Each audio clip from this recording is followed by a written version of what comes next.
മഹാനായ നബി തങ്ങളുടെ ജീവിതത്തിൽ ഏറ്റവും വലിയ സങ്കടം സമ്മാനിച്ച, റസൂലുള്ളാഹിന്റെ ജീവിതത്തിൽ ഏറ്റവും വലിയ ദുഃഖം സമ്മാനിച്ച സംഭവം ഏതാണ്? ഉമ്മ ആമിന ബീവിയുടെ മരണമല്ല, തന്റെ പ്രിയപ്പെട്ട വാപ്പാന്റെ ചൂടറിയാതെ ജനിച്ച മോനാ അബ്ദുള്ള എന്ന പ്രിയപ്പെട്ട പിതാവ്. ആ പ്രിയപ്പെട്ട നബി തങ്ങളുടെ ജനനത്തിന് മുമ്പ് തന്നെ മരണപ്പെട്ടില്ലേ? പ്രിയപ്പെട്ട ഉമ്മ 6-ാം വയസ്സിൽ മരണപ്പെട്ടില്ലേ? അബ്ദുൽ മുത്തലിബ് എന്നവര് വേഗം മരിച്ചില്ലേ? അബൂ താലിബ് എന്നവര് നബിയുടെ 50-ാമത്തെ വയസ്സിൽ മരണപ്പെട്ടില്ലേ? ഖദീജ ബീവി റളിയല്ലാഹു അൻഹ റസൂലുള്ളാഹിന്റെ 50-ാമത്തെ വയസ്സിൽ വിവാഹം കഴിഞ്ഞ് 25 കൊല്ലം കഴിഞ്ഞപ്പോൾ മരണപ്പെട്ടില്ലേ? ഇപ്പോഴൊന്നും തോന്നാത്ത സങ്കടം ഏറ്റവും കൂടുതൽ റസൂലുള്ള സങ്കടപ്പെട്ടത് എപ്പോഴെന്നറിയോ? തന്റെ പൊന്നുമോൻ ഇബ്രാഹിം എന്ന മകനെ മരിക്കുമ്പോ കവിൾത്തടത്തിലൂടെ കണ്ണുനീര് ചാലിട്ടൊഴുകിയ പ്രിയപ്പെട്ട പ്രവാചകന്റെ ദുഃഖം. ഇബ്രാഹിം എന്ന മകന്റെ വേർപാടിൽ ദുഃഖിച്ചതിനേക്കാൾ റസൂൽ ദുഃഖിച്ച വേറെ ഒരു സംഭവമുണ്ട്. തന്റെ പ്രിയപ്പെട്ട ഭാര്യ, പ്രിയപ്പെട്ട പൊന്നുമക്കൾ മരണപ്പെട്ടു പോയത്. ആ മക്കളുടെ മരണത്തിൽ എത്രയാണോ റസൂലുള്ള സങ്കടപ്പെട്ടത്, അതിന്റെ 1000 ഇരട്ടി സങ്കടപ്പെട്ട ഒരു നിമിഷമേതെന്നറിയോ? ഉഹദിന്റെ രണാങ്കണത്തിൽ വെച്ച് തന്റെ പ്രിയപ്പെട്ട കൊച്ചാപ്പ സയ്യിദു ശുഹദാഇ ഹംസത്തുൽ കറാർ റളിയല്ലാഹു തആല അൻഹുവിന്റെ ക്രൂരമായ ഹീനമായ രക്തസാക്ഷിത്വം നേരിട്ട് കണ്ടപ്പോഴാണ്. ഹംസ റളിയല്ലാഹു അൻഹുവിന്റെ ശരീരത്തെ മുഴുവനും ഛന്നഭിന്നമാക്കി വെട്ടിനുറുക്കുമ്പോ സഹോദരങ്ങളെ, കുടൽമാലയെടുത്ത് കഷാരമണിഞ്ഞപ്പോൾ ഷാളണിഞ്ഞപ്പോൾ മഹാനായ ഹംസ റളിയല്ലാഹു തആല അൻഹുവിന്റെ തലയോട്ടി വെട്ടിപ്പിളർന്നപ്പോൾ ശരീരത്തിന്റെ ഓരോ ഭാഗങ്ങളും മുറിച്ചു മാറ്റുമ്പോ വികൃതമായ ശരീരത്തെ ഉഹദിൽ ഇങ്ങനെ ഉപേക്ഷിക്കുന്ന സമയത്താണ് അല്ലാഹുവിന്റെ ഹബീബ് സങ്കടപ്പെട്ടു പോയത്. അങ്ങനെ സങ്കടപ്പെടാൻ കാരണക്കാരനായ തന്റെ കൊച്ചാപ്പ ഹംസത്തുൽ കറാറിനെ സയ്യിദു ശുഹദാ എന്ന പേര് നൽകപ്പെട്ടത്. ശുഹദാക്കളുടെ ലീഡറാണ് സ്വർഗത്തില്. ഫലസ്തീന്റെ പ്രിയപ്പെട്ട പൊന്നുമക്കള് പിടഞ്ഞു മരിക്കുമ്പോ ആ പ്രിയപ്പെട്ട ഫലസ്തീന്റെ മക്കളുടെ നേതാവാരാണ്? ഉഹദിന്റെ മൈരിക്കത്തിലെ അന്ത്യവിശ്രമം കൊള്ളുന്ന സയ്യിദു ശുഹദാഇ ഹംസത്തുൽ കറാർ റളിയല്ലാഹു അൻഹുവാണ്. ആ ഹംസ റളിയല്ലാഹു തആല അൻഹു പ്രിയപ്പെട്ടവരെ ക്രൂരമായ നിലയിൽ കൊല്ലപ്പെടുന്ന സന്ദർഭമുണ്ടല്ലോ. ആ കൊലയാളിയായ വഹ്ശി എന്ന പേരുള്ള വ്യക്തി റസൂലുള്ളാഹിന്റെ മുന്നിൽ വന്നിട്ട് ചോദിക്കുന്ന ഒരു ചോദ്യമുണ്ട്. റസൂലുള്ളാഹിനോട് ചോദിക്കുന്നു, നബിയേ, എനിക്ക് മുസ്ലിം ആകാൻ ചാൻസ് ഉണ്ടോ? എനിക്ക് മുസ്ലിം ആകാൻ സാധ്യതയുണ്ടോ? എനിക്ക് മുസ്ലിം ആകാൻ വല്ല അവസരവുമുണ്ടോ എന്ന് ചോദിക്കുന്നു. റസൂലുള്ള പറയുന്നു, വഹ്ശിയോട് മുസ്ലിം ആയിക്കോ, കുഴപ്പമില്ല. പക്ഷേ റസൂലേ, എനിക്ക് ഒരു ആയത്ത് വല്ലാതെ എനിക്ക് പേടിയാണ്. ആ ആയത്ത് കേൾക്കുമ്പോൾ എനിക്ക് ഇസ്ലാമിലേക്ക് വരുന്നതിന് വല്ലാത്ത തടസ്സമാണ്. ഏതായത്താണ്? റസൂലുള്ളാഹിന്റെ മുന്നിലതാ വഹ്ശി എന്ന് പറയുന്ന വ്യക്തി എഴുതി കൊടുക്കുകയാണ്. അല്ലാഹുവിന്റെ ഖുർആൻ, വല്ലദീന ലാ യദ്ഊന മഅല്ലാഹി ഇലാഹൻ ആഖറ വലാ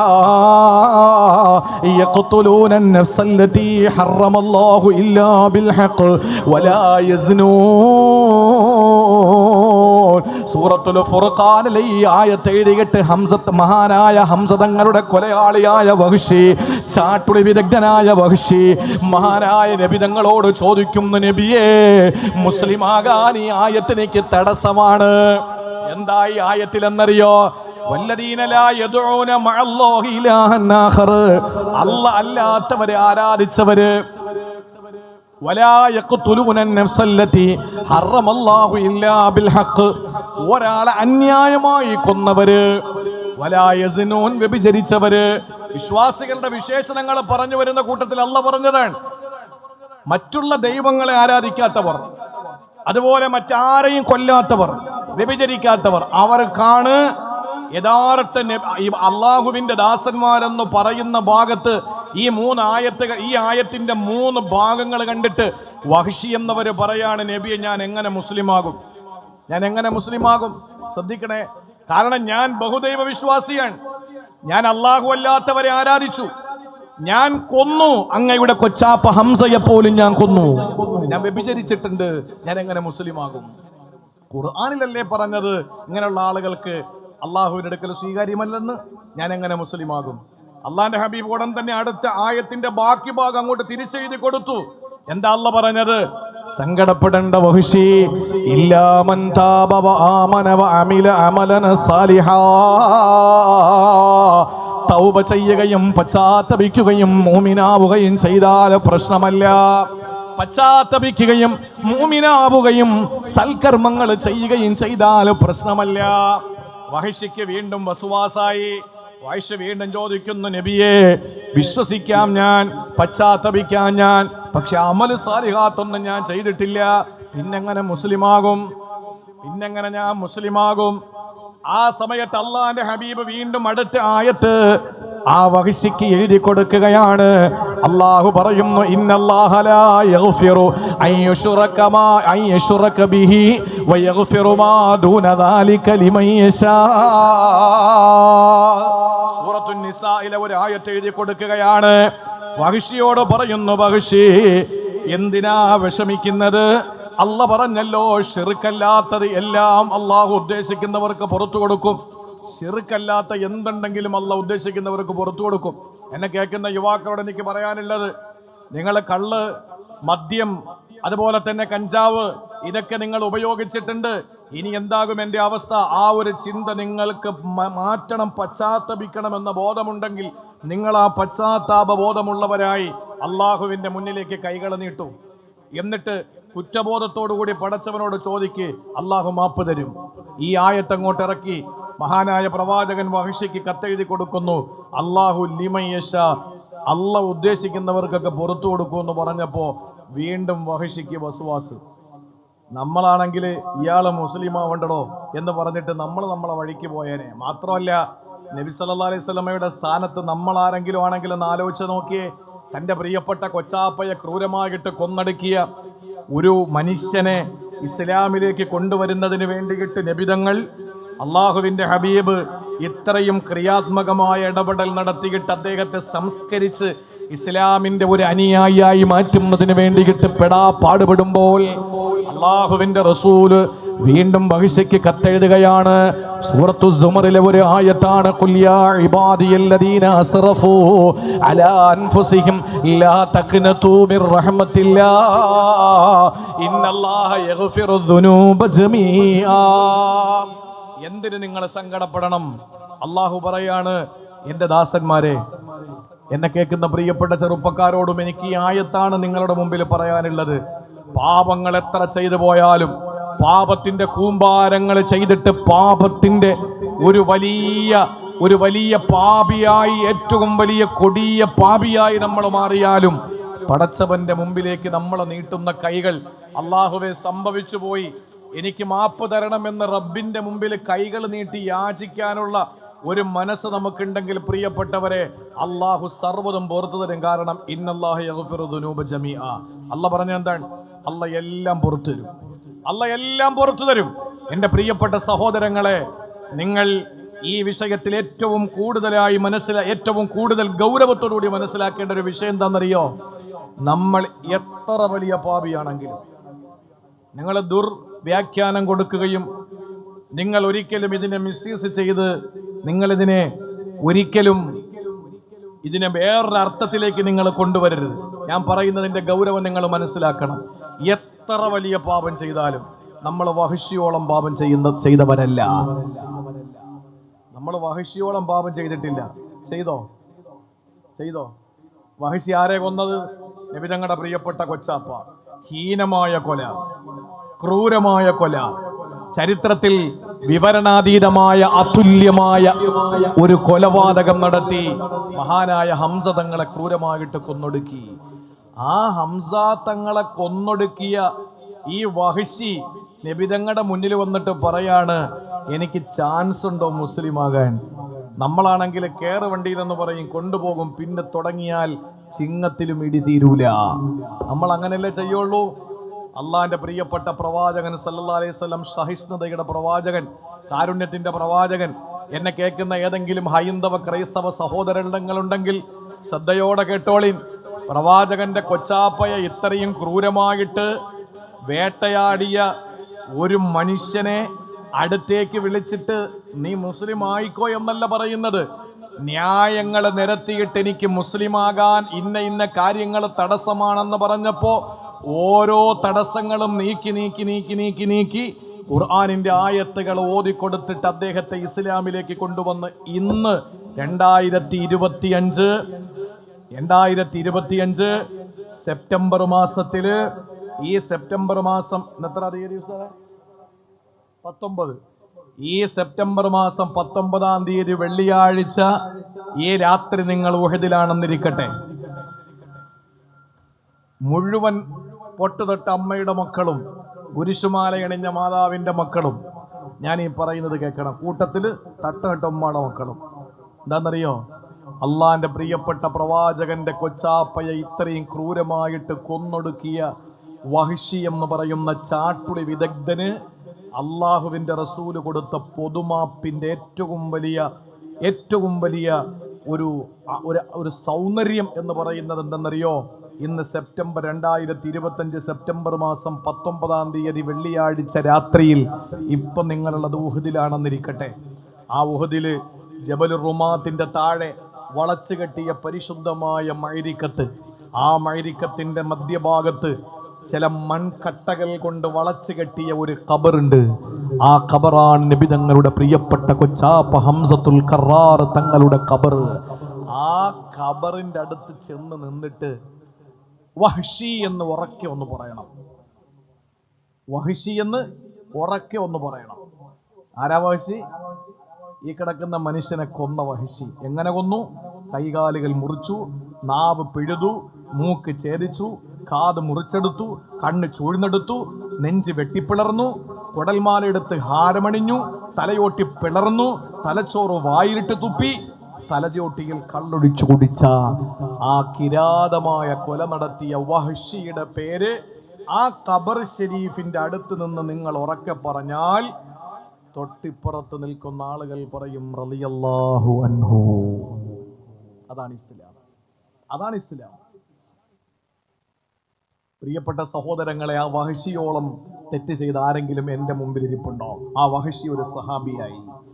ആ വഹ്ശിക്ക് കാശ് കൊടുത്ത് ഇതൊക്കെ ചെയ്ത ഹിന്ദു എന്ന് പറയുന്ന സ്ത്രീ മുസ്ലിമായി. അല്ലാഹുവിന്റെ റസൂൽ പൊതുമാപ്പ് കൊടുത്തു. എന്നിട്ട് ഇപ്പോഴും ഓരോ വൃത്തികെട്ടവന്മാർ അടച്ചിട്ട കണ്ണാടിക്കൂട്ടിനകത്തിരുന്ന് പറയാണ്, നെതർലാൻഡിലും അവിടെ എവിടെയൊക്കെ സെബാസ്റ്റ്യൻ പുന്നക്കൽ എന്ന ഒരു വൃത്തികെട്ടവനുണ്ട്. അവനൊക്കെ പറയുന്ന എന്താണെന്നറിയോ? റസൂല് തീവ്രവാദിയാണ് എന്ന്. റസൂല് തീവ്രവാദിയാണ് എന്ന്. നിങ്ങൾ ചിന്തിച്ചു നോക്ക് സഹോദരങ്ങളെ. ഇന്ന് വെള്ളിയാഴ്ച, ഇന്ന് ജുമാ പ്രസംഗത്തിൽ പലരും കേട്ടിട്ടുള്ളവരുണ്ടാകും. ഞാൻ ജുമയ്ക്ക് പറഞ്ഞതിൽ സെയ്ദ് ബിൻ ദസ്ന എന്ന് പറയുന്ന ജൂത പണ്ഡിതന്റെ ചരിത്രം പറഞ്ഞു. നബി തങ്ങളുടെ മുഖത്ത് നോക്കിയിട്ട് കുടുംബത്തെ അധിക്ഷേപിച്ച ജൂത പണ്ഡിതൻ സെയ്ദ് ബിൻ ദസ്ന. സമയമുണ്ടെങ്കിൽ പിന്നീട് നമുക്കത് പറയാം. സമയം ഉണ്ടെങ്കിൽ കാരണം വിഷയം വിശാലമാണ്, സമയം പരിമിതമാണ്. അള്ളാഹു നമുക്ക് നമ്മുടെ നായകനെ പറ്റി ഒന്ന് മനസ്സിലാക്കാനുള്ള തൗഫീക്ക് തരട്ടെ. അതുകൊണ്ട് ഒരിക്കലും നമ്മൾ വഹ്ശിയോളം തെറ്റ് ചെയ്തിട്ടില്ല. അതുകൊണ്ട് നമ്മൾ എത്ര വലിയ തെറ്റ് ചെയ്താലും, എൻ്റെ പ്രിയപ്പെട്ട യുവാക്കളെ, ചെറുപ്പക്കാരെ, എത്ര വലിയ തെറ്റ് നിങ്ങൾ ചെയ്താലും ആ ചെയ്ത തെറ്റൊക്കെ റബ്ബിന്റെ മുമ്പിൽ, ഇവിടെ ഇപ്പൊ ഒരാളൊരാളെ കുത്തിയിട്ട് കത്തിയുമായിട്ട് തൊട്ടടുത്ത അയത്തിൽ പോലീസ് സ്റ്റേഷനിലോ അല്ലെങ്കിൽ കണ്ണനല്ലൂർ പോലീസ് സ്റ്റേഷനിലോ അല്ലേ പോയിട്ട് പറയാണ്, ഞാനൊരാളെ കുത്തിയിട്ട് വരുന്നു എന്ന് പറഞ്ഞാൽ ശിക്ഷ ഉറപ്പാണ്. ദുനിയാവില് പ്രതി കുറ്റം സമ്മതിച്ച ശിക്ഷ ഉറപ്പാണ്. എന്നാ റബ്ബിന്റെ മുമ്പിലോ, പടച്ചോനെ ഞാൻ ചെയ്തു പോയി, ഞാൻ ചെയ്തു പോയി, കയ്യബദ്ധം. അള്ളാന്റെ മുമ്പിൽ ഏറ്റു പറഞ്ഞ രക്ഷ ഉറപ്പാണ്. ദുനിയാവിൽ ഏറ്റു പറഞ്ഞ ശിക്ഷ ഉറപ്പാണ്. അള്ളാന്റെ മുമ്പിലോ രക്ഷ ഉറപ്പാണ്. മാത്രമല്ല, നമ്മൾ കേട്ടിട്ടില്ലേ, പട്ടിയെ പേടിയുള്ള ആളുകൾ എന്താ ചെയ്യുക? പട്ടിയെ കാണുമ്പോഴും, പാമ്പിനെ പേടിയുള്ളവർ പാമ്പിനെ കാണുമ്പോഴും, ആനയെ പേടിയുള്ളവർ ആനയെ കാണുമ്പോഴും, അള്ളാഹെ പേടിയുള്ളവന് അള്ളാഹെ കാണുമ്പോ ഓടണോ? അല്ല, വേറെ എല്ലാം അവിടെ നിന്ന് അങ്ങോട്ട് ഓടലാണ്. അള്ളാഹെ പേടിയുള്ളവൻ അള്ളാഹുവിലേക്ക് ഓടലാണ്. പ്രിയപ്പെട്ട സഹോദരങ്ങളെ, അതുകൊണ്ട് എത്ര വലിയ മഹാപാതകം നിങ്ങൾ ചെയ്തിട്ടുണ്ടെങ്കിലും സ്നേഹത്തോടെ എൻ്റെ യുവതലമുറയോട് പറയുകയാണ്, കഠിനമായ പരീക്ഷണങ്ങളിലൂടെ ഇസ്ലാം മുന്നോട്ട് പോകുമ്പോൾ 4 ഭാഗത്തും ഇസ്ലാമിന്റെ പ്രിയപ്പെട്ട സഹോദരിമാർ ക്രൂരമായിട്ട് ബലാത്സംഗം ചെയ്യപ്പെടുകയും കുഞ്ഞുമക്കൾ ചുട്ടരിക്കപ്പെടുകയും പലസ്തീനിലടക്കമുള്ള പ്രിയപ്പെട്ട സഹോദരങ്ങൾ കൂട്ടക്കശാപ്പ് ചെയ്യപ്പെടുകയും ചെയ്യുമ്പോൾ ഇസ്ലാം എന്ന് പറയുന്ന സുന്ദരമായ അള്ളാഹുവിന്റെ പരിശുദ്ധ ദീൻ മുറുകെ പിടിച്ചു ജീവിക്കാനും ആ പരിശുദ്ധമായ ഇസ്ലാമിന്റെ അനുയായി ആകാനുള്ള ഭാഗ്യം കിട്ടിയ എന്റെ പ്രിയപ്പെട്ട യുവതലമുറ പാപത്തിന്റെ പേരിൽ അള്ളാഹുവിന്റെ പരിശുദ്ധമായ ഖുർആനും തിരുസുന്നത്തും അനുസരിച്ച് ജീവിക്കാതെ ചെയ്തു പോയ ഏതെങ്കിലും പാപങ്ങളുടെ പേരിൽ ഒരിക്കലും പരാതി പറഞ്ഞ് പിന്തിരിഞ്ഞ് നടക്കേണ്ട കാര്യമില്ല. മറിച്ച് മുന്നോട്ട് വാ. എന്നിട്ട് റബ്ബിനോട് പറ, അള്ളാഹുവേ സംഭവിച്ചു പോയി, ഇനി എത്ര നാൾ. ഇപ്പൊ കഴിഞ്ഞ ദിവസം മരണപ്പെട്ടു ജഅഫർ അലി ദാരിമി, ഒരു വലിയ മഹാപണ്ഡിതൻ, നല്ലൊരു മനുഷ്യനാണ്. ഞാനുമായിട്ട് ഒരുപാട് ബന്ധമുള്ള ഒരു പണ്ഡിതൻ. അദ്ദേഹത്തിന്റെ നാട്ടില് എടപ്പാളിൽ ഞാൻ പ്രസംഗത്തിന് പോയിട്ടുണ്ട്. 4 സുന്നി പണ്ഡിതന്മാരെ നിരത്തിക്കൊണ്ട് ജാമിഅ അൻവാറുശ്ശേരിയിൽ നടന്ന ഒരു വലിയ സന്നദ്ധാന സമ്മേളനത്തിൽ ഈ വിനീതൻ ചെയർമാനായിരുന്നു. ആ സമ്മേളനത്തിൽ പ്രോഗ്രാമിൽ അദ്ദേഹം ഏറ്റവും അവസാനം ആ അൻവാറുശ്ശേരിയിൽ നിന്ന് പോയത് ജഅഫർ അലി ദാരിമിയാണ്. അദ്ദേഹം വിവാഹം കഴിച്ചിട്ട് 1 മാസം തികഞ്ഞു. അദ്ദേഹത്തിന് ഒരു ഫിക്സ് വന്നു. അദ്ദേഹം പെട്ടെന്ന് മരണപ്പെടുന്നു. ആ മരണപ്പെട്ടു പോയ അദ്ദേഹത്തിന്റെ 1 മാസം മാത്രം ജീവിച്ച ഭാര്യ വിധവയായി ഇരിക്കുന്നു. ഇത്രയുള്ളൂ മനുഷ്യൻ. ഞാൻ കർണാടകയിൽ കഴിഞ്ഞ നബിദിന സമ്മേളനത്തിൽ കർണാടകയിൽ സുള്ളിയ താലൂക്ക് കമ്മിറ്റി സംഘടിപ്പിച്ച നബിദിന സമ്മേളനം മീലാദ് സംഗമത്തിൽ മുഖ്യപ്രഭാഷണം നടത്തി. കഴിഞ്ഞ ഒരാഴ്ച ആയിട്ടേ ഉള്ളൂ. സുള്ളിയ താലൂക്ക് കമ്മിറ്റി സംഘടിപ്പിച്ച മീലാദ് സംഗമത്തിൽ ഞാൻ മുഖ്യപ്രഭാഷണം നടത്തുന്നതിന് തൊട്ട് മുമ്പ് ഒരു 15 മിനിറ്റ് പ്രസംഗിക്കേണ്ട വ്യക്തി കാസർഗോഡ് ജില്ലക്കാരനായ ഒരു മതപണ്ഡിതനാണ്. അദ്ദേഹവും എനിക്ക് മുമ്പ് പരിചയമുള്ള ആളാണ്. അദ്ദേഹം സ്റ്റേജിൽ വന്നിട്ട് അദ്ദേഹം പ്രസംഗിക്കാൻ വേണ്ടി എഴുന്നേറ്റു. മൈക്കിന്റെ മുമ്പിൽ വന്ന് നിന്നിട്ട് അദ്ദേഹം നല്ല ചടുലമായ വാക്കുകൾ കൊണ്ട് പ്രഭാഷണം നടത്തുന്ന ഒരു നല്ല വാഗ്മി, നല്ല പ്രഭാഷകൻ. പക്ഷെ അദ്ദേഹത്തിന് മൈക്കിന്റെ മുമ്പിൽ വന്നിട്ട് അദ്ദേഹം ഖുർആൻ ആയത്ത് തെറ്റായിട്ട് ഓതുകയാണ്. അദ്ദേഹം പല ആവർത്തി ഇങ്ങനെ തിരിച്ചും മറിച്ചൊക്കെ ഓതാൻ ശ്രമിക്കുന്നു, കിട്ടുന്നില്ല അദ്ദേഹത്തിന്. അദ്ദേഹം സ്ഥിരമായി ഓതി പ്രസംഗിക്കുന്ന ആയത്ത്, പക്ഷെ അദ്ദേഹത്തിന് കിട്ടുന്നില്ല. ആ ആയത്ത് ഇങ്ങനെ പലവട്ടം അദ്ദേഹം ഓതാൻ ശ്രമിക്കുന്നു. ഞാനിങ്ങനെ സദസ്സിൽ അത്ഭുതപ്പെട്ട് ഇങ്ങനെ അദ്ദേഹത്തെ നോക്കിയിരുന്നു. അദ്ദേഹം ഇങ്ങനെ ആയത്ത് തെറ്റുന്നു, വീണ്ടും അദ്ദേഹം റിപ്പീറ്റ് ചെയ്യുന്നു, വീണ്ടും ഓതുന്നു, തെറ്റുന്നു. അവസാനം അദ്ദേഹത്തിന്റെ ആ അവസ്ഥയുടെ പിന്നിൽ പ്രവർത്തിച്ച കാര്യം പറയുന്നു. എൻ്റെ പ്രിയപ്പെട്ട ഭാര്യ മരണപ്പെട്ട് ഇന്ന് 5 ദിവസമേ ആയിട്ടുള്ളൂ. എൻ്റെ ഭാര്യ വളരെ സ്നേഹത്തോടു കൂടി കഴിഞ്ഞിരുന്ന കേവലം 37 വയസ്സ് മാത്രമുള്ള ആ പ്രിയപ്പെട്ട സഹോദരി പെട്ടെന്നൊരു അസുഖം വരുന്നു, മരിക്കുന്നു. ആ സഹോദരിയുടെ മരണം 5 ദിവസമേ ആയിട്ടുള്ളൂ. ഞാൻ ഈ പരിപാടിക്ക് വരുന്നില്ല എന്ന് പറഞ്ഞതാണ്. പക്ഷേ ഈ മീലാദ് പരിപാടിയും നബിതങ്ങളുടെ പരിപാടിയും ആയതുകൊണ്ടും ഇരിക്കുന്ന ഇത്രയും ആളുകളോട് ദുആ കൊണ്ട് വസിയത്ത് ചെയ്യാമല്ലോ എന്ന് കരുതി വന്നതാണ് എന്ന് പറഞ്ഞപ്പോൾ പ്രിയപ്പെട്ട സഹോദരങ്ങളെ, മനുഷ്യന്റെ അവസ്ഥ ആലോചിച്ചു പോയി. ചെറുപ്പക്കാരോട് എനിക്ക് പറയാനുള്ളത്, ഒരുപാട് മക്കൾ അവിടെ ഉണ്ട്, ഇഷ്ടംപോലെ സ്ഥലം, ഇനി കുറഞ്ഞ കസേരകൾ ഇവിടെ ഉണ്ട്. ഇവിടെ ഇട്ട കസേരകളൊക്കെ സ്ത്രീകളുടെ ഭാഗത്ത് ഫുള്ളായിട്ട് കസേര അങ്ങോട്ട് കൊണ്ടുപോയതാണ്. ആ നിൽക്കുന്ന കുഞ്ഞുമക്കളൊക്കെ ഇങ്ങോട്ട് കയറിയ ആ കുഞ്ഞുമക്കളൊക്കെ ഇങ്ങോട്ട് പോവാ. ഇത് ഇൽമിന്റെ തോട്ടമാണ്, ഇത് ഇൽമിന്റെ മജ്‌ലിസാണ്. ഇവിടെ ഇരുന്നാ നമ്മൾ രക്ഷപ്പെടും. മക്കൾ അങ്ങ് വന്നേ, അവിടെ നിൽക്കുന്ന എല്ലാവരും ഇങ്ങ് വന്നേക്ക്. അവിടെ നിൽക്കുന്ന എല്ലാവരും ഇങ്ങ് വാ. അവർ റീൽസും മറ്റു കാര്യങ്ങളിലൊക്കെയാണ്, അവർക്ക് ഇതൊന്നും ശ്രദ്ധിക്കാനുള്ള സമയമില്ല. ആ നിൽക്കുന്ന മക്കളൊക്കെ ഇവിടെ വരണം. കാരണം അള്ളാഹുവിന്റെ ഹബീബിന് ഏറ്റവും ഇഷ്ടപ്പെട്ട ഉദ്ഘാടന പ്രഭാഷകം പറഞ്ഞതുപോലെ കുഞ്ഞുമക്കളാണ്, കുഞ്ഞുകുട്ടികളാണ് അള്ളാഹുവിന്റെ റസൂലിന് ഇഷ്ടപ്പെട്ടത്. അതുകൊണ്ട് ഈ പോകുന്ന വാഹനങ്ങൾക്കൊന്നും തടസ്സം നിൽക്കാതെ ആ നിൽക്കുന്ന ചെറുപ്പക്കാരെ, സംഘാടകര് ആ കുട്ടികളെ ഒക്കെ ഈ ഒഴിഞ്ഞ കസേരയിൽ കൊണ്ടിരുത്തണം എന്ന് ഞാൻ ആവശ്യപ്പെടുകയാണ്. പ്രിയമുള്ള സഹോദരങ്ങളെ, അതുകൊണ്ട് ഒരു നിലയിലുള്ള പരീക്ഷണങ്ങൾ നേരിടുമ്പോഴുള്ള യാതൊരു നിലയിലുള്ള നിരാശയും നമുക്ക് വേണ്ട. എത്ര വലിയ കഠിനമായ പാപങ്ങൾ ചെയ്താലും എന്റെ റബ്ബ് എനിക്ക് പുറത്തു തരും. എന്റെ റബ്ബ് ട്രംപിനെ പോലെ ഭീകരനല്ല. എന്റെ പടച്ചവൻ ബെന്യാമിൻ നെതന്യാഹു എന്ന ചെന്നായയെ പോലെ ക്രൂരനല്ല. ആ ഒരു ഉറച്ച വിശ്വാസം നമ്മുടെ ഹൃദയത്തിലുണ്ടെങ്കിൽ എൻ്റെ പ്രിയപ്പെട്ട സഹോദരങ്ങളെ, നമ്മുടെ പാപങ്ങൾ അല്ലാഹു പുറത്തു തരും. ആ ഒരു ഉറച്ച വിശ്വാസത്തോടു കൂടി നമ്മൾ പടച്ചവനോട് പറ, ഇനി ഞാൻ തെറ്റ് ചെയ്യില്ല തമ്പുരാനെ, ആ ഒരു നിലയിൽ എന്നെ നീ സ്വീകരിക്കണമെന്ന് പറഞ്ഞിട്ട് എത്ര നാളായി ഇനി ജീവിക്കുക? എത്ര നാൾ ജീവിക്കും? ചെറിയ മക്കൾ ഇപ്പോഴും നടക്കുന്ന അപകട മരണങ്ങളെടുത്ത് പരിശോധിച്ചാൽ, ഇപ്പോൾ നടക്കുന്ന വാഹന അപകടങ്ങളെടുത്ത് പരിശോധിച്ചാൽ അധികവും ചെറുപ്പക്കാരാണ്. പെട്ടെന്ന് ചെറുപ്പക്കാർ മരിക്കുന്നു. മോനെ, ജീവിതത്തിൽ ഇത്രയുമൊക്കെ അനുഭവിച്ചും ആസ്വദിച്ചും രസിച്ചും രമിച്ചും ഒക്കെ നമ്മൾ ഉണ്ടാക്കിയില്ലേ? ഇത്രയും ഒരുപാട് ഓടിച്ചാടി നടന്നില്ലേ? ഇനി കുറഞ്ഞ ആയുസ് അള്ളാഹുവിന് വേണ്ടി മാറ്റിവെക്കാൻ കഴിയണം. അതുകൊണ്ട് എത്ര വലിയ പാപം ചെയ്താലും എൻ്റെ റബ്ബ് എനിക്ക് പുറത്തു തരാതിരിക്കില്ല. ആ ഒരു പ്രതീക്ഷ, റജാ. അല്ലെങ്കിൽ രോഗം വന്നാൽ എൻ്റെ റബ്ബ് എനിക്ക് മാറ്റിത്തരും, എൻ്റെ പടച്ചോറിയാതെ ഒരു രോഗം എനിക്ക് വരൂല. അത് ക്യാൻസർ ആയാലും ട്യൂമർ ആയാലും ആ ഒരു ഉറച്ച വിശ്വാസം, പ്രതീക്ഷ. ഏത് ഉറ്റവരും ഉടയവരും വിലപിടിപ്പുള്ള എന്ത് നഷ്ടപ്പെട്ടാലും ഇല്ല, ഇതിനധികമായി ഇതിന് പകരമായി ഇതെനിക്ക് പടച്ചവൻ തരുമെന്നുള്ള ശുഭപ്രതീക്ഷയുണ്ടായാൽ ലിമൻ കാന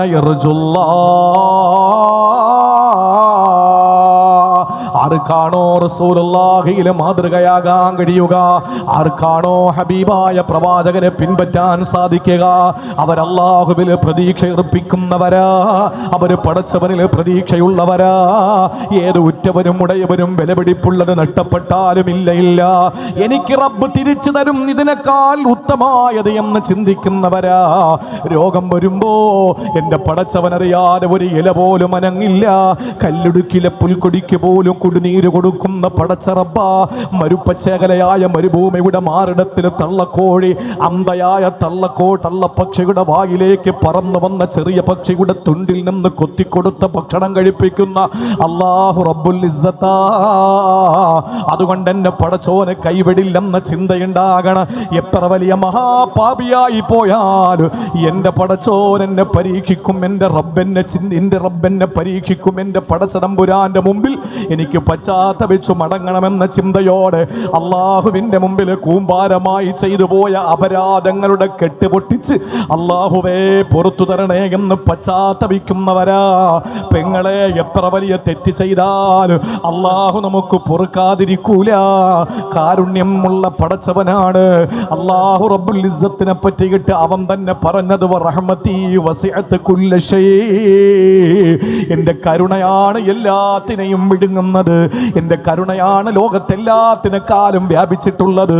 ലോകത്ത് ഏറ്റവും കൂടുതലുള്ളത് പ്രകാശമല്ല, ലോകത്ത് ഏറ്റവും കൂടുതലുള്ളത് ഇരുളല്ല, ലോകത്ത് ഏറ്റവും കൂടുതലുള്ളത് കുളിരല്ല, ലോകത്ത് ഏറ്റവും കൂടുതലുള്ളത് തണുപ്പല്ല, ലോകത്ത് ഏറ്റവും കൂടുതലുള്ളത് ചൂടല്ല, ലോകത്ത് ഏറ്റവും കൂടുതലുള്ളത് പ്രിയപ്പെട്ടവരെ വായുമണ്ഡലങ്ങളല്ല. ലോകത്ത് ഏറ്റവും കൂടുതലുള്ളത് എന്താണ്? അല്ലാഹു തന്നെ പറഞ്ഞു, വറഹ്മതി വസിഅത് കുല്ല ശൈ. എല്ലാത്തിനേക്കാളും വലുതാണ് എന്റെ കരുണ എന്ന് പറഞ്ഞെങ്കിൽ, പ്രിയപ്പെട്ട മുസ്ലിം ചെറുപ്പക്കാരാ, പ്രിയപ്പെട്ട മുസ്ലിം പെങ്ങളെ, ഇന്നലെ വരെ ചെയ്തത് പോട്ടെ, ഇന്ന് മഗ്രിബ് വരെ ചെയ്തത് പോട്ടെ, ഇനി എത്ര നാൾ ജീവിക്കാനാ? റസൂലുള്ളാഹിന്റെ 1.5 സഹസ്രാബ്ദം എത്തി നിൽക്കുന്ന തിരുപ്പിറവിയുടെ പരിശുദ്ധമായ തഹാമുക്കിലെ ഈ മീലാദ് പരിപാടിയിൽ വെച്ച് നമുക്ക് പ്രതിജ്ഞയെടുക്കാം. എന്റെ ഹബീബ് സല്ലല്ലാഹു അലൈഹി വസല്ലം എന്റെ ഹൃദയത്തിലെ രാജകുമാരനായി, എന്റെ പടച്ചതമ്പുരാൻ എന്റെ ഹൃദയത്തിൽ സ്ഥാനം പിടിച്ച് എല്ലാ തിന്മകളോടും പോരാടി ഞാൻ അതിൽ നിന്ന് പടിയിറങ്ങുകയാണ്.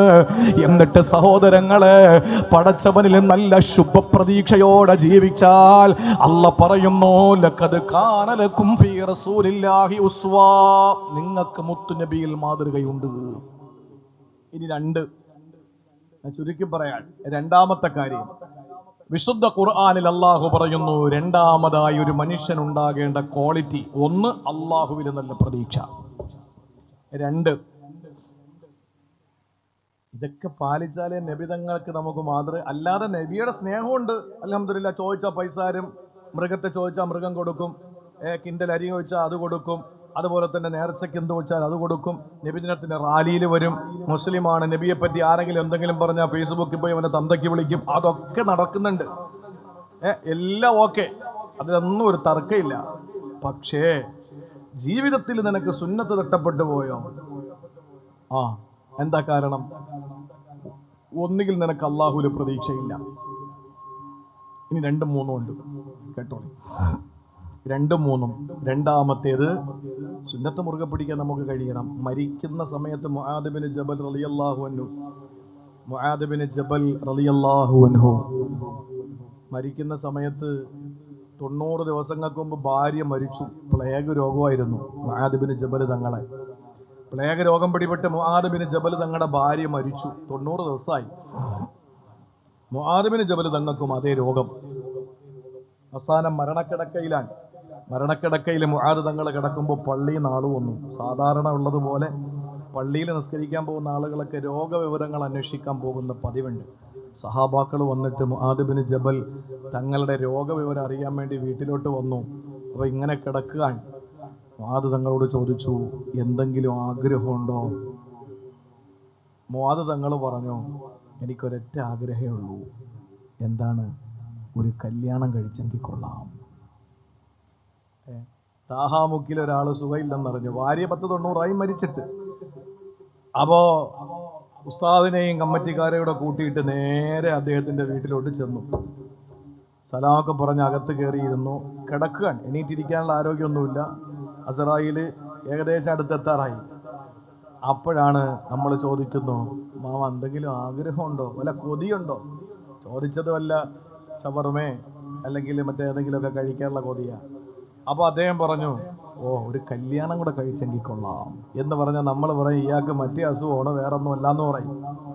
മുആദ് ബിൻ ജബൽ റളിയല്ലാഹു അൻഹു രോഗബാധിതനായി കിടക്കുമ്പോൾ 90 ദിവസം മുമ്പ് പ്ലേഗ് രോഗം പിടിപെട്ട്, താഊൻ പിടിപെട്ട് ഭാര്യ മരിച്ചു.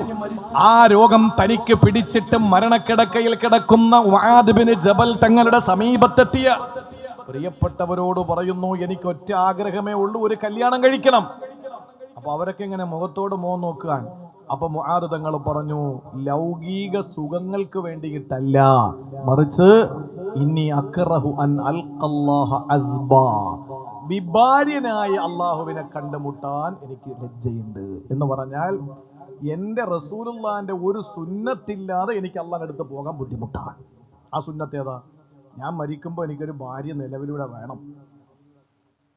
ആ ഒരു സുന്നത്തില്ലാതെ ഞാൻ പോകുന്നത്, എൻ്റെ ഭാര്യ ഇല്ലാതെ ഞാൻ മരിച്ചു പോകുന്നത്, അല്ലെങ്കിൽ ഞാൻ മരിക്കുമ്പോൾ എനിക്ക് ഇരിക്കാൻ ഒരു പെണ്ണില്ലാതിരിക്കൽ എനിക്ക് അള്ളാഹുവിൻ്റെ മുമ്പിൽ എത്തുന്നതിന് നാണക്കേടാ. എൻ്റെ റസൂലുള്ളാന്റെ ഒരു സുന്നത്തില്ലാതെ ചെന്നല്ലോ എന്ന ഒരു ലജ്ജ എന്നെ വല്ലാതെ വേട്ടയാടുന്നുണ്ട്. അതുകൊണ്ട് എനിക്കൊന്ന് നിക്കാഹ് കഴിപ്പിച്ച് തരിക, ഉടനെ മരിച്ചോട്ടെ, അപ്പൊ സമാധാനമുണ്ട്, ഒരു സുന്നത്ത് മുറുകെ പിടിച്ചല്ലോ.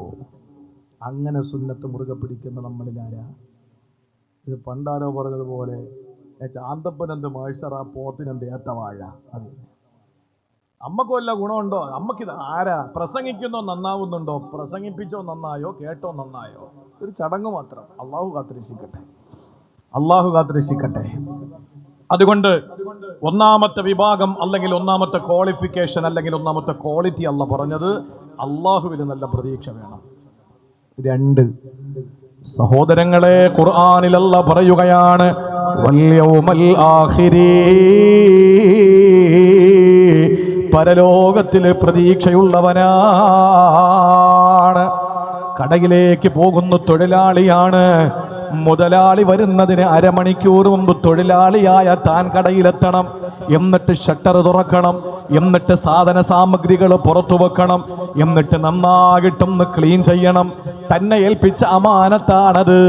അങ്ങനെ ചെയ്യാൻ വേണ്ടി നിൽക്കുമ്പോൾ അതാ തലേ ദിവസം മുതലാളി മറന്നു വെച്ചുപോയ ഒരു നോട്ടുകെട്ട് കണ്ടു. ആ സമയത്ത് നീ ഒരു തൊഴിലാളിയാണ്, CCTV ക്യാമറയൊന്നുമില്ല.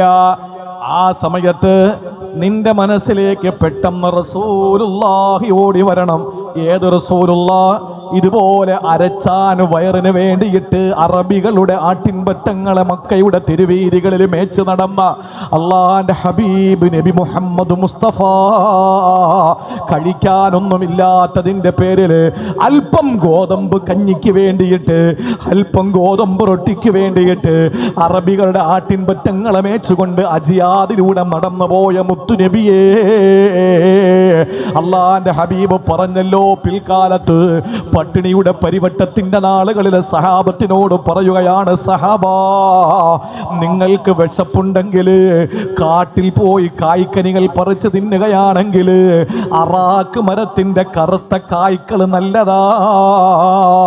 ഏറ്റവും വലിയ പട്ടിണി പേക്കോലങ്ങൾക്ക് മാത്രം പരിചയമുള്ള കായ്ക്കനികളെ പറ്റി നബിയെ അങ്ങക്ക് എങ്ങനെ അറിയാമെന്ന് ചോദിക്കുന്ന സഹാബത്തിനോട് അള്ളാന്റെ മുത്തു പറഞ്ഞതെന്തെന്നറിയോ?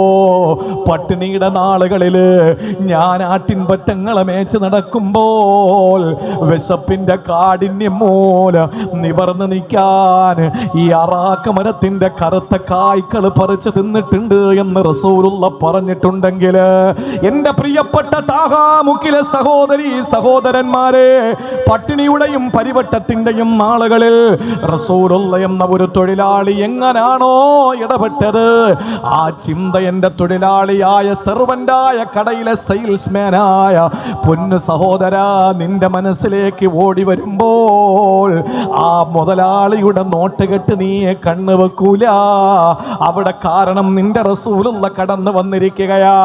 നീ നിന്റെ പ്രിയപ്പെട്ട ഭാര്യയുടെ അടുക്കലേക്ക് കടന്നു പോകുമ്പോ, പ്രിയപ്പെട്ട ഭാര്യയെ സമീപിക്കുന്ന സമയത്ത് നിന്റെ ഭാര്യയിൽ നിന്ന് ഏതെല്ലാം ദുസ്വഭാവങ്ങൾ നിനക്ക് കാണേണ്ടി വന്നാൽ ആ സമയത്തതാ നിന്റെ മസ്തിഷ്കത്തിൽ മുഹമ്മദ് റസൂലുള്ള കടന്നു വരികയാ.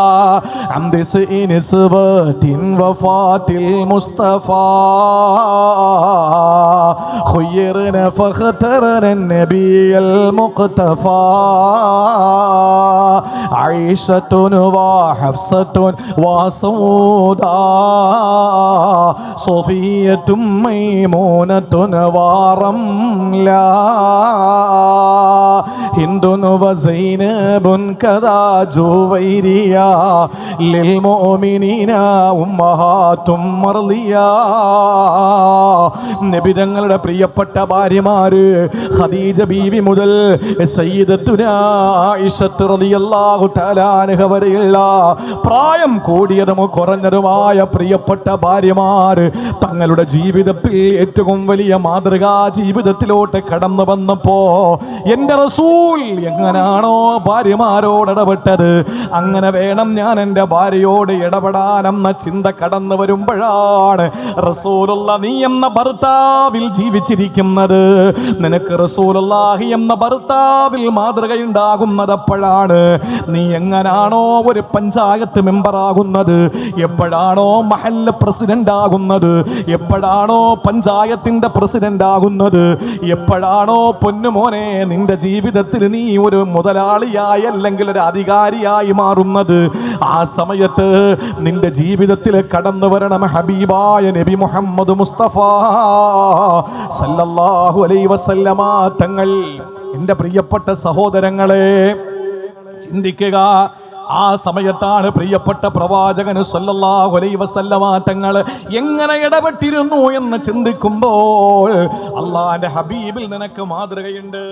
നിനക്ക് അള്ളാഹുവിന്റെ റസൂലിൽ അപ്പോഴാണ് മാതൃക വരിക.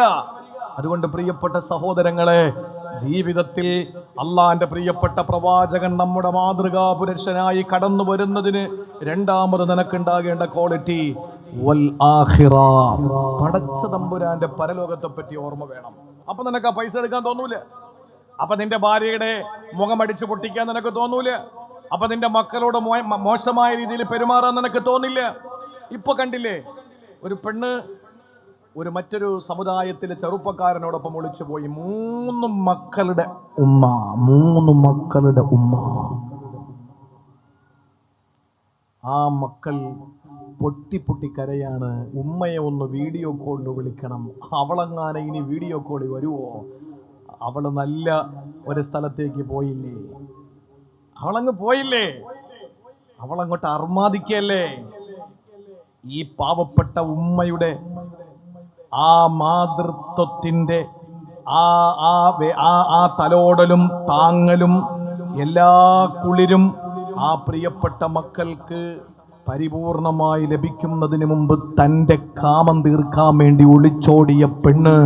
നിങ്ങൾ ആലോചിച്ച് നോക്കിയേ, മകള് നിലവിളിക്കാണ് ഉമ്മച്ചിയെ ഒന്ന് വീഡിയോ കോളിൽ വിളിക്കാൻ. അപ്പോ ആ പെണ്ണ് അന്യ സമുദായത്തിലെ ഒരു ചെറുപ്പക്കാരനോടൊപ്പം ഒളിച്ചോടി. ഭർത്താവില്ലാത്തതിന്റെ കുറവല്ല, മക്കളില്ലാത്തതിന്റെ കുറവല്ല. അക്കരപ്പച്ച കണ്ട് ഓടുകാൻ. അങ്ങനെ ഓടിയതൊക്കെ എവിടെ എത്തി എന്നുള്ളതൊക്കെ പിന്നീടൊക്കെ നമ്മൾ കണ്ടതാണ്. അതുകൊണ്ട് സഹോദരങ്ങളെ, ആഖിറത്തെ പറ്റി ഒരു ബോധം ഉണ്ടെങ്കിൽ നമ്മൾ ഇതൊന്നും ചെയ്യൂല.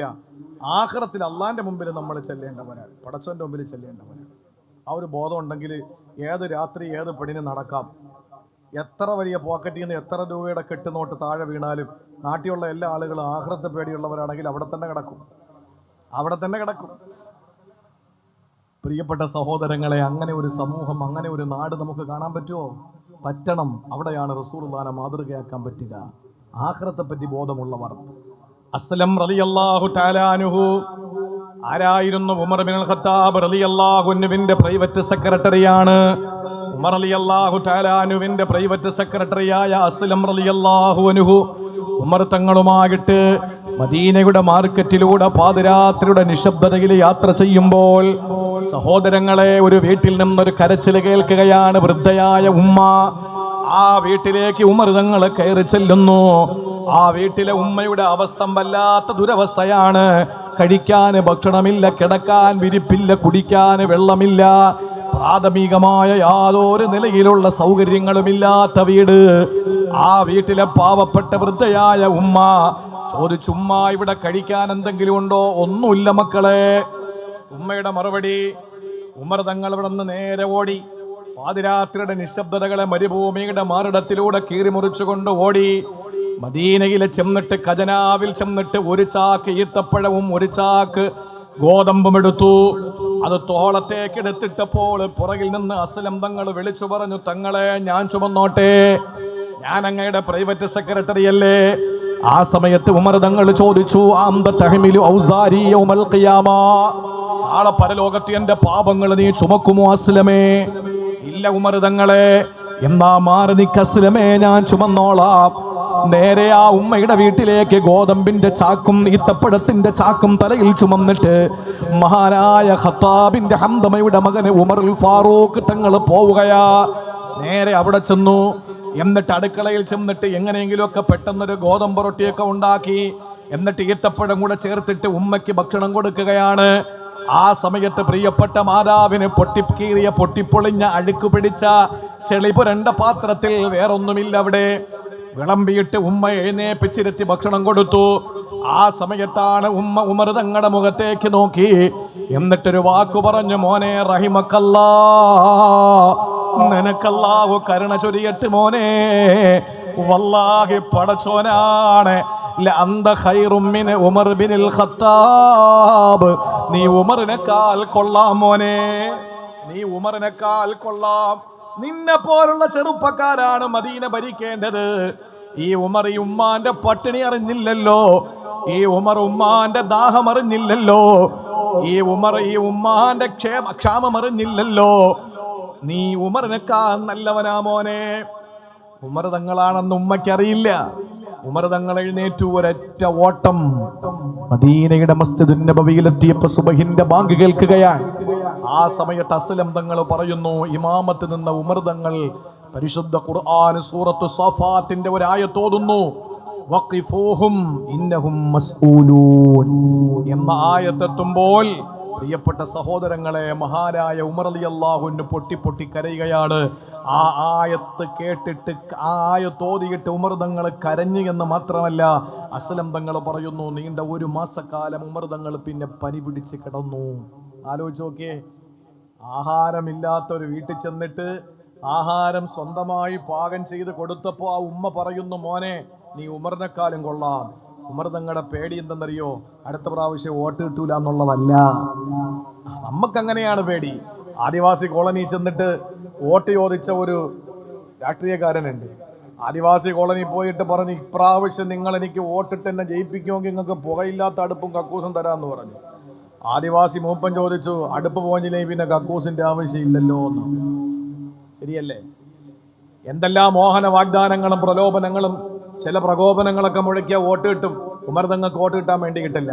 അല്ലെങ്കിൽ ഉമർ തങ്ങൾക്ക് പറയാം, ഞാനാണ് ഉമർ ഉമ്മ, നിങ്ങൾ എന്തിനാ വിഷമിക്കുന്നേ, ഞാനല്ലേ നിങ്ങൾക്ക് ഭക്ഷണം തന്നത്, മേലിൽ അങ്ങനെ പറയരുത്. അതൊന്നും ഉമർ തങ്ങൾ പറഞ്ഞില്ല.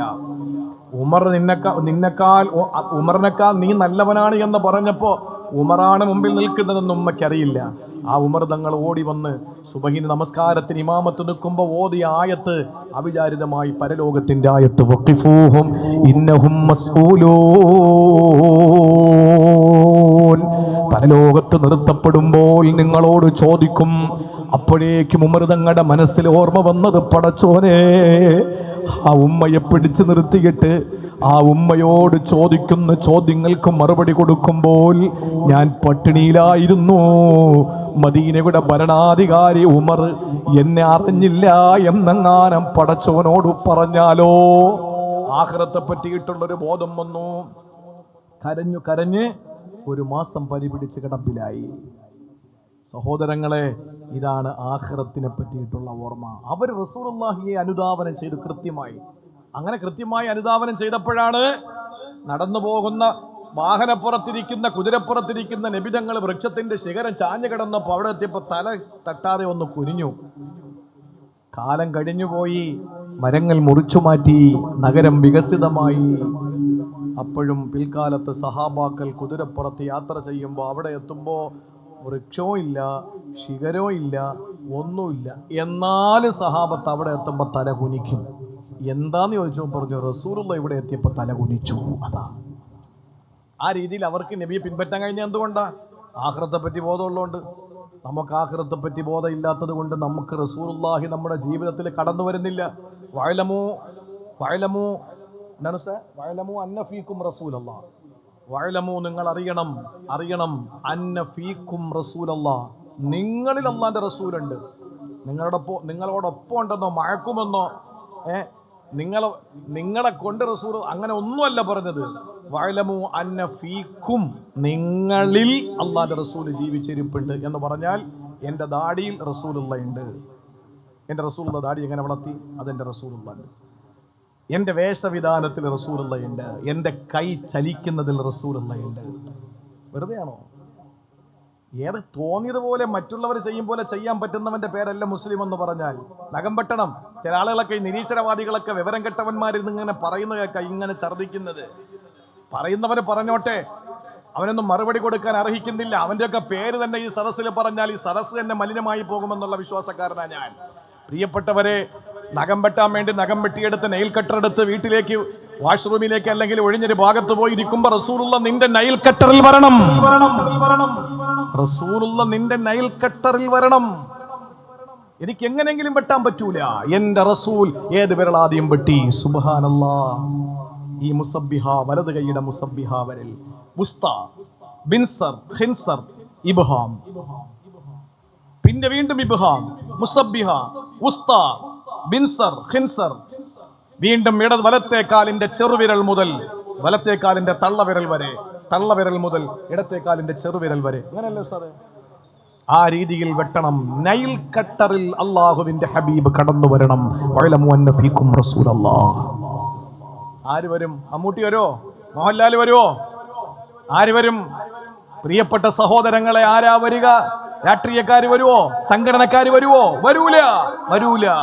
വരുന്ന ഒരേ ഒരു നേതാവ് നബി മുഹമ്മദ് മുസ്തഫ സല്ലല്ലാഹു അലൈഹി വസല്ലമ തങ്ങൾ മാത്രമാണ്. വസ്ത്രമെടുക്കുന്നു, ഞാൻ എങ്ങനെയെങ്കിലും എടുത്തിട്ടാ പോരാ. ഇത് ആദ്യമായി ഞാൻ എടുത്തിട്ട ജുബ്ബയാണ്, അല്ലെങ്കിൽ ഞാൻ ആദ്യമായി എടുത്തിടുന്ന ഷോളാണ്. എങ്ങനെയെങ്കിലും ഇട്ടാ പോരാ. അൽഹംദുലില്ലാഹ് അല്ലദീ കസാനി ഹാദാ മിൻ ഗൈരി ഹൗലി മിന്നി വലാ ഖുവ്വ. എന്റെ ഒരിടപെടലുമില്ലാതെ അള്ളാഹുവിന്റെ കഴിവുകൊണ്ട്, അവന്റെ ഔദാര്യം കൊണ്ട് എനിക്ക് ഈ തുണി തന്ന പടച്ചതമ്പുരാൻ അൽഹംദുലില്ലാഹ്, സർവസ്തുതിയും അവനാണ്. എന്റെ കുപ്പായത്തിൽ റസൂലുള്ള കടന്നു വന്നു.